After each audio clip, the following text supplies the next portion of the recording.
Life, it's Home Plus Life Podcast. Hey. Welcome back to another episode of the Home Life Podcast. I'm JH. I'm Sian.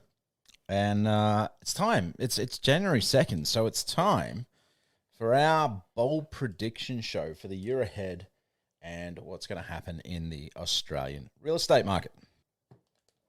Sian's just looking at me going, why are we even doing this? He said to me, I was like, what do you mean, what are our predictions? And he's like, well... No, you asked me what are our predictions. I said, well, you got to come up with some. Yeah, exactly. What do you think? What do you think's going to happen? Yeah, the same shit show that is still continuing. And that's our show for today, folks. You heard it here first. You know, we're going to be back next week with the Sunshine Hour. Yeah. No, look, I think there's a lot more nuance that we can discuss about that, and I disagree with you. I think things are going to start to turn around. As far as I'm concerned, until I start to see actual changes, instead of just a whole heap of policies and motions and blah, blah, blah, blah, blah, until things are actually happening where I can say that is a new house that has been built and there is people there that are it's starting to alleviate. Until that has happened, then it's just going to be the same stuff, just a different day. I get it. Because we've addressed it. Supply and demand. Yes, they've got different policies that are coming in, but they're policies.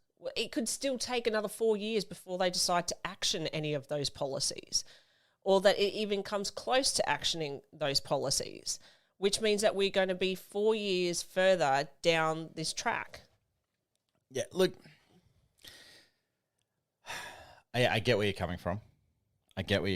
But we have a number of state elections coming up over the next couple of years.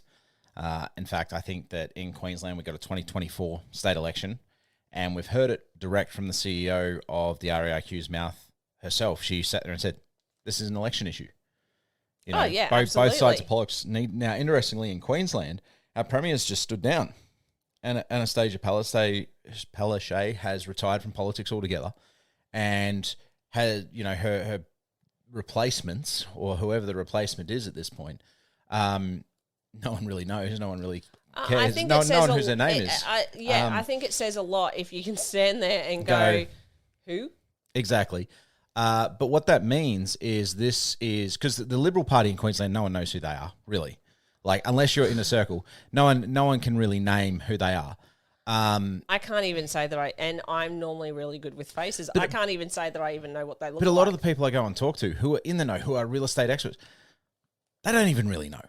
There's no connection because their marketing is terrible, their voice is terrible, and so forth. And my point, the reason I'm bringing that up, is what that means is in Queensland, we may actually have an election campaign that's debated on the issues.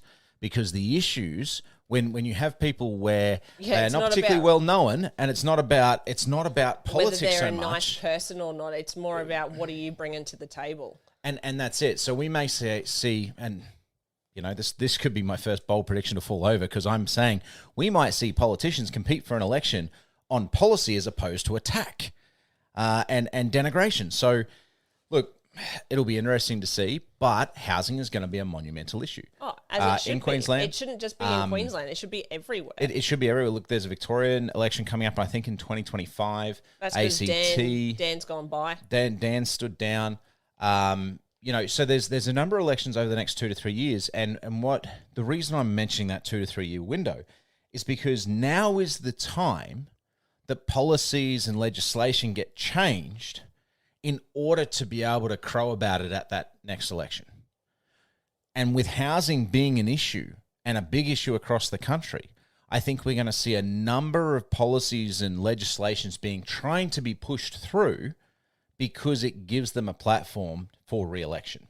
And I think we're actually going to see some changes. And I hope that the changes don't happen where they promise it and then go, that's not what I said. Oh, look, that's going to happen during the election campaign. But I'm talking about the things that they want to bank on, like they want to put in the bank. So I'm expecting. And look, with the federal government, this federal government has actually started to address the demand issue and the supply issue. More than what any other, from Yes. from my own memory.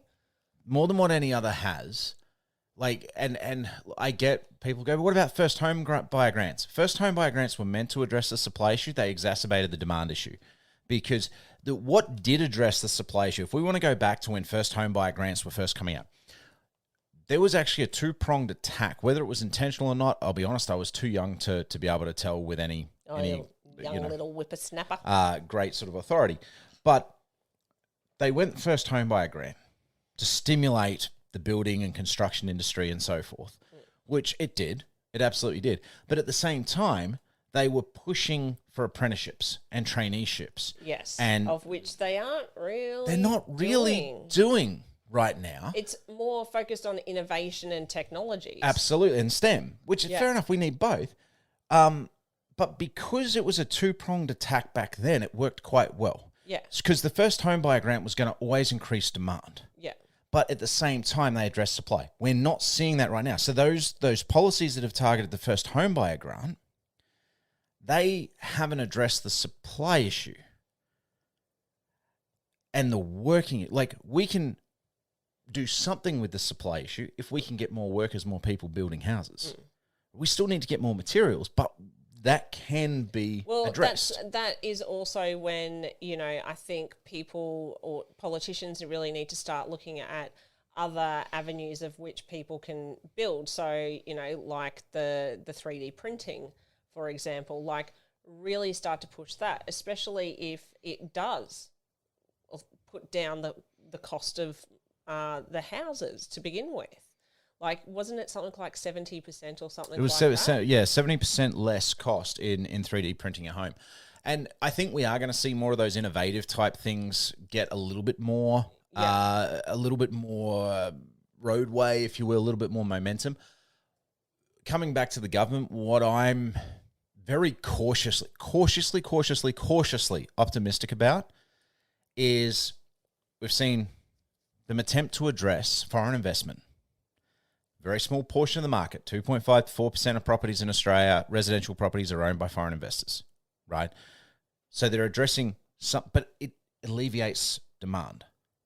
It may not increase supply in any worthwhile numbers. It may be a drop in the ocean, but at the same time, it's alleviating demand, and it may have a greater effect on alleviating demand than what it does on increasing supply. So that's a little bit of help. It is a positive step. Yeah, it's not enough, and it's not enough by itself, but it's a positive step. They are looking at, like, they've got government policies where government are turning around and going, hey, we need to build more houses. We're going to incentivize to build more houses. Right thinking. But they don't have the execution not quite there. But there was something you talked to me about that flagged my interest, because it's something that has been close to my heart, and you and I have had many a discussion on, and I've jumped up on a soapbox about when we've, on road trips and that, because I did it in a different area. I looked at it from a business point of view and really turning Australia into an innovation hub, right? I looked at it and my whole pitch was, why doesn't Australia turn around to like these big businesses that are in electric cars, solar, all this sort of stuff, and say, we'll give you the land, you give us a piece of your company and a piece of the profit share. We'll give you the land, you build the factories, you hire local people, and the land's going to cost you nothing except for that piece, right? So if you don't make money, we don't make money. If you make money, we make money. And that way we turn Australia with all this land into an innovation hub, right? And we create jobs, and because we need to move away from the traditional. It's not that we need to move away. We are moving away from the traditional kind of industries that Australia has been in. And a lot of them are nowhere near as profitable as what they once were. Well, I mean, look at the coal industry. That's a classic one. So coming back to that and applying that same thinking or similar thinking to the housing crisis and the residential problem, there was a council in Victoria that you raised. You shared the article with. Yes. I think it was the Pyrenees Council or something like. Yeah. Yep. They're about 50k west of Ballarat, and they decided to develop, like they tried to get developers in to build a subdivision and that, because they didn't have enough houses for their population. They had the land, didn't have it. Developers weren't interested, so they went and developed it themselves and sold the property. So they've sold, I think, 107 properties, I think you said. Yeah. Something, Right. 100 properties were part of that first, and then they've gone and located a second parcel or parcels of land as well, and now have small investment not small investment, small in time investors who are looking to. I reckon it's that they're dipping their toe in to see as to how lucrative this could be for them. Look, and what we were reading is that there's a lot of other councils that are now looking at that. Yeah, they're looking at it going, hold on, if we've got access to land, so, and we, like they say, you need to build it so that they can come. Build it and they will come. And this is a question you and I have asked many times. Why doesn't the government just become the largest developer? Yeah. And because they've got the land. Well, these are local and they've got the governments dollars. that have done And these exactly. And looking at that, I think that because now the cherry's been popped, right? Everyone's scared to be first. Yeah. Because there's a lot of risks in being a pioneer. Like, remember, the vast majority of pioneers on the Oregon Trail died, right? Yeah. Like, there is a huge amount of danger being a pioneer. But once somebody does it and does it successfully, Well, especially since these guys everybody copies. Like, I think it was only a small population. Yeah. And, even though in this particular town there was a hospital, there was a primary school, there was a high school. The population there was declining, so they built the houses for people to attract people. There was, like cafes and a shopping centre. And so it wasn't like it was literally a one petrol station kind of, little township. But it was just the fact of, because of their population starting to dwindle, that's when they were like, we need to do something. We know if we build houses, people will move here. You need particularly the house. being they had that train line that went straight into the heart of Melbourne. Who'd have thought that if you've got the supply, people will then want to demand more. Well, people, particularly where people, who'd have thought? Like people, and I think too in Melbourne and Sydney, an hour to 90-minute commute is probably not unusual. Yeah. Right. I know particularly people on public transport. I know people who had lived on Phillip Island. Yeah. And were working in the CBD. So it's a 2-hour train ride in from this place. Yeah. Every day, and the train runs multiple times a day and things. So you look at that and you go, it kind of. It makes sense, particularly if everything's priced right. But I think that there's going to be a lot of councils that look at that. Yeah. And there's going to be a lot of local governments. There's going to be potentially even state governments who look at that and go, well, if they can do that, why can't we? Why don't we become, instead of, why don't we just become the developer? Yeah. Now, they've also got all of the infrastructure to turn around and then start increasing apprenticeships and start all of this. They've also got the infrastructure and the financing capability to actually offer finance and to help people who may be low income to move into houses and things like that as well, with finance and LMI, the 2% grant. The NRAS, or the 2% deposit. The offer. NRAS stuff, that is actually the federal government, not state governments. Exactly. If state governments actually stepped in, if local governments can do this, I'm pretty damn sure the state governments would be able to do the same. Now that the ice has been broken, now it's been done, I think we're going to see, and this will be my prediction for 2024, I think we're going to see the needle move on that kind of thinking across different levels of government. And if not execution, at least plans starting to be discussed and put into play. Yeah. They don't move quickly, but I think that we're going to see that. So I actually think that 2024 is going to be the year of change. The pebble down the mountain. So you stand at the top of the mountain, snowy mountain, you throw a pebble down, and by the time it gets to the bottom, it's an avalanche. I think 2024 is going to be the pebble. And it's going to start us rolling down the mountain to fix this problem. Yeah. I hope so. I hope the momentum stays. I hope that it's not we've got in, so now we're going to change things, and not necessarily Like, we said that we would do something about housing, but at the same time, we haven't. No matter which way you look at it, housing is a massive source of revenue for local, state government, and potentially even federal. But they haven't taken it seriously. They haven't taken it seriously because, look, my experience with government, once it happens and they see the money land in their coffers, they will do anything possible to keep that money coming in. But getting them to make that move is like trying to move a mountain. It's only once the mountain moves that it keeps on moving and it builds momentum. So I'm hoping that we are going to see that mountain move. Like, I'm mixing metaphors, but essentially we see the first steps that are going to lead to that momentum in 2024. I think that, the policies that are starting to be pushed forward in government and things like that, we're starting to see some stuff, and it's small fry right now. Like foreign investors who own maximum 4%, who in 2020 to 2021 did 5,310 transactions. I'm sorry, like in a year where we did 588,000 overall. Yeah. It's not going to move the needle enough. No. But it is a step in the right direction. So I think that 2024, we will not see an easing of rental prices. We will not see an easing of housing prices. What we will see is the early steps towards momentum to solving the housing crisis. I think it's going to be 5 to 10 before we genuinely can turn around and go, hey, it's solved, or it's almost solved. But that brings up an interesting question that we should definitely consider. What happens if we stabilize the housing market? You mean that everyone has a home to live in? That supply meets demand. Capital growth will drop off and will slow down. It won't drop off, it'll slow down. Hold on. Let's go back to your whole gaming theory that you have. If you have happy people, they within the gaming environment, if they're happy, and Sims touches on this quite well, where they're happy, they're going to end up having children. Those children are going to have to live somewhere.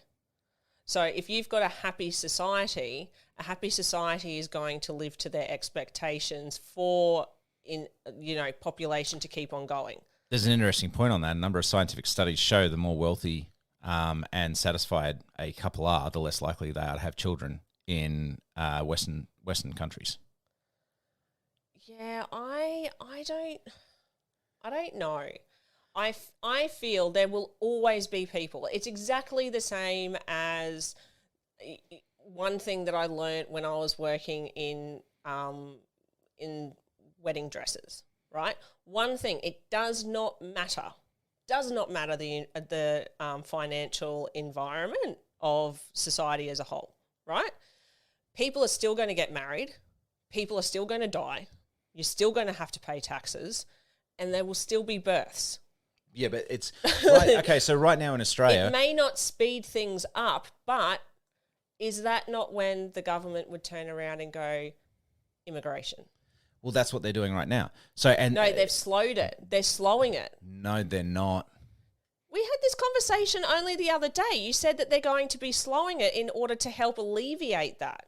We had a whole conversation about it. Yeah. That's what they've said. They haven't adjusted their target. The target's still 600, 700,000. Okay, well, even still. So, but I get what you're saying. So where we are right now in Australia, in order for a native population, by native I mean as in Australians, whether First Nations, whether... Yep. We get it. The population that was born here, right? In order for that population to maintain its numbers, there needs to be a birth rate of 2.1 children per couple. Right now in Australia, and it has been this way for a number of years, it's 1.6. Yeah. So the native population, and again, I stress what I mean by native, is that the population born here, the naturalised Australians, the population of naturalised Australians, at the rate it's going, is going to be largely replaced by immigration and immigrants who come and have families here and so forth within a very short period of time. A lot of the time turning into natural residents as well. Yes, but the cultural base of Australians as it is today is not going to exist in 50, 60 years, 70 years time. Yeah. Right? Because but my point is to that. That's largely Western culture. Right? The Western portion of Australian citizens, get what you're trying to say. Yep. Not going to exist. Because we're not reproducing at a rate that is sustainable for our population. So on that, and that's what I mean, that it comes back to that the number of studies that have said the happier they are, the wealthier they are, the less kids they have, right? But that's making the assumption that they're going to be wealthier. That's like, you have a look, our lowest income bracket hasn't actually progressed fast enough in order to keep up with housing prices. So you can't tell me that every single person is going to be able to afford a home. Or to have kids. Well, yeah. So either way, no matter which side of the argument we're on here, the population is going to be in decline. It's going to need to be propped up by immigration. Well, yeah, and quite honestly, that's always been the case. If you go and have a look in Australian history, it has. That there has always been. It's not. There was a time. We've always needed more people than what we've had, but there was a time where we were producing more babies, and we've now got. Didn't have TVs. Yeah, well, that's it, right? And there was a lot of Catholicism running around. But yeah, look, it's what it means.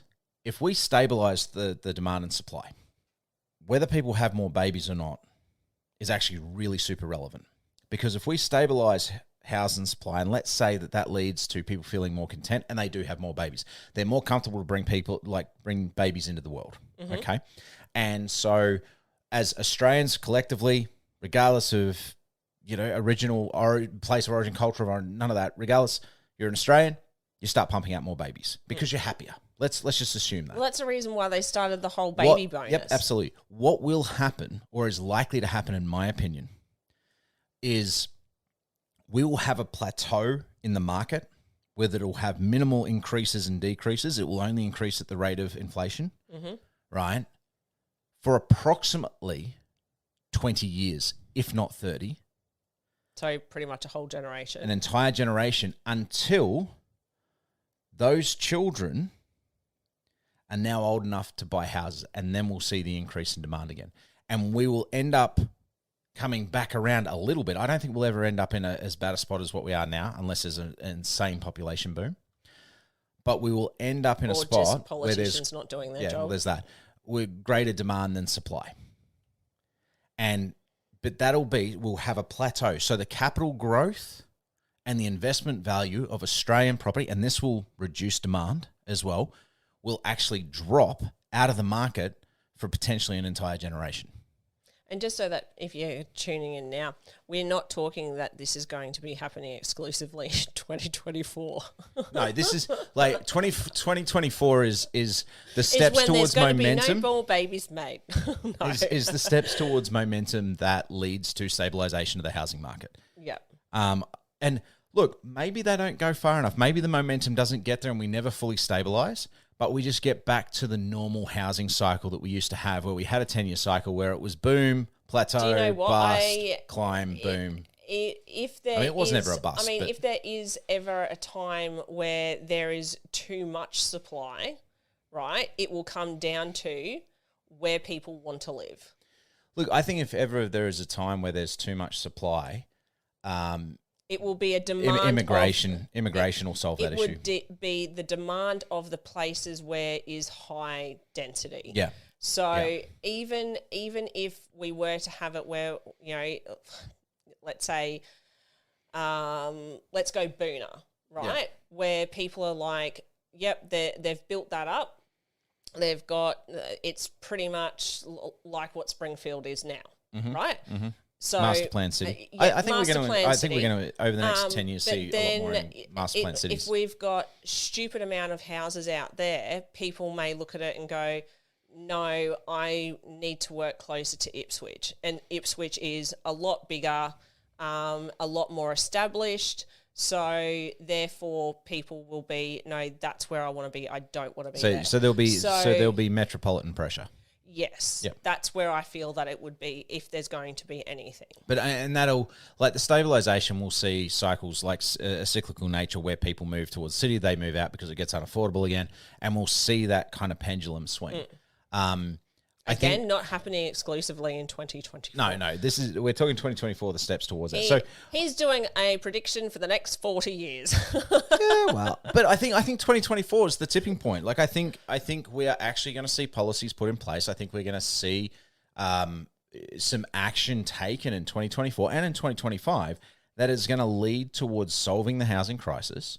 And you know, in 5-10 years from now, it's going to lead to stabilizing the housing market as a whole. And you know, the opportunity is there, the possibility is there. If we don't take it, well, we've all got to decide individually what that means about our politicians and our leadership. You know, maybe that's not in the best interest of the economy, because a housing market that is profitable and is speculative has a flow-on effect elsewhere. Houses changing hands in Queensland alone was worth $12 billion in stamp duty to the state government last year. It's a lot of money. That is a lot of money. But in 2032, we've also got games coming. Yeah. So, And look, I don't think we're going to be stabilized in 2032. you think? But I think that, you know, 2035 to 2040, there's a chance. But I think we take steps towards it that actually improve housing affordability in 2024. And yeah. I think the benefits of that we start to see from about late 2025, 2026 onwards. Yeah. You know, by no means is that me saying get out of the housing market. I think that the opportunity will be people will still need houses. Australia will always need immigration. Always keep in mind that we have the 55th largest population in the world, but we have the 7th largest land mass. We have so many resources and so much land to do things with and to operate on the world stage. We don't have enough people to actually take advantage of that. So I think that immigration is absolutely going to be something that is seen as a solution to our aging population, because we have an aging population. We're in deep trouble in terms of a workforce. It's one of the reasons government has sat there and said, hey, maybe we should extend the retirement age to 70. That's what by the time that we get to retirement age, there's going to be no retirement age. There's going to be no retirement age. But and look, that's fine. I've been at peace for a long time that I'm never retiring. You can be dead, and that's when you can retire. Yeah. But you'd be dead for 20 years, and then we'll allow you to retire. But this is the reason they brought in the baby bonus originally, right? Yeah, it was to prop it all up. It was to prop it all up because a social demographer from, I think it was WHO or someone like that, like World Health Organization came in, or the UN or something, came into Australia and did a study and went, you guys are going to be in trouble in 20 years' time. Because your population is aging and you are not going to have the labour force, which is going to harm taxes, it's going to harm the whole economy, the whole works. And the government went, oh, shit, we got to do something about this. Let's pay people to have babies. Yeah. Right? And simultaneously... But it was the same thing with the first home buyers as well. They brought that in. That was to help first home buyers get into the market. Yeah. But yeah, so we've got an aging population. Immigration is needed in order to shore up our labour force and to ensure that we can keep working, because otherwise the wheels are going to fall off. Yeah. Love them or hate them, the minute boomers drop dead, we're all in trouble. Gen Xers too, because there were a lot of Gen Xers, there are a lot of boomers, not so many millennials. And millennials have had less. So I know, right? but millennials had less. Yeah, have had less children and so forth. So we have an aging population, and that's going to create a massive issue. Which, by the way, if we don't do anything about it and we don't push immigration, it's going to solve the housing crisis. There will be less demand, but there'll also be less work. This is true. So yeah, it is a mess of a situation, and I am definitely not an economist. Anyone listening in who is going, oh my God, what the hell? But in a you guys have got it so wrong. Or you never know, they may be going, about time that someone's talking about this. Who knows? We may just have stumbled upon a golden nugget here. Look, for me, it just seems logical. And when you look at the patterns, governments are doing something about it, We've Yeah, criticised. just 20 years too late. They're 20 years too late. We've criticised them for being 20 years too late, and we've criticised them for not doing enough. We've criticised them that things like the Airbnb tax is not going to result in the flood of properties onto the market that they're promising, right? I'm not saying the Airbnb tax is a bad thing. It will impact tourism. There will be some pros and cons. There'll be some negatives. There'll be some positives, but it's not going to solve the housing crisis. Targeting foreign investors, it's not going to solve the housing crisis. It's going to alleviate demand, though. It has to do here. It's not about going, if we take here and we put it there and we take from here and we put it there, then, look, we've got more house. It does not work that way. No. We actually need to build more houses. And these are stopgap little solutions, but for the first time in a very, very long time, unless they're we're doing seeing policy address demand as well as supply. Yes. And as we said at the top of this podcast, we haven't seen that since... Well, you've said that. I've disagreed with you. Yeah, but since the first home buyer grant came in and they were pushing for apprentices at the same time. But the first home buyer grant was increasing demand just to, push the construction industry and prop them up. But at the same time, they looked at how to actually produce more apprentices and tradies so that they could actually meet the demand. Yeah. Again, there's the hints, there's the early movements that government across this country, both individual, like isolated councils, some state governments, and even potentially federal, are starting to look at both sides of the equation.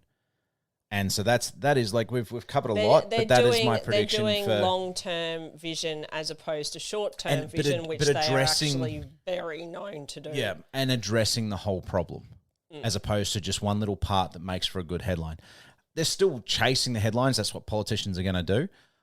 I think in 2024, we're going to see more policy that addresses both sides of the equation. And that is my bold prediction, that we are absolutely going to take the first steps that lead to momentum and potentially lead to a more stabilised housing market. Well, there you go. You've heard it here first. Let's see how 2024 goes. Yep. No one bet the house on that. I hope not. Don't do that. And on that note, peace out.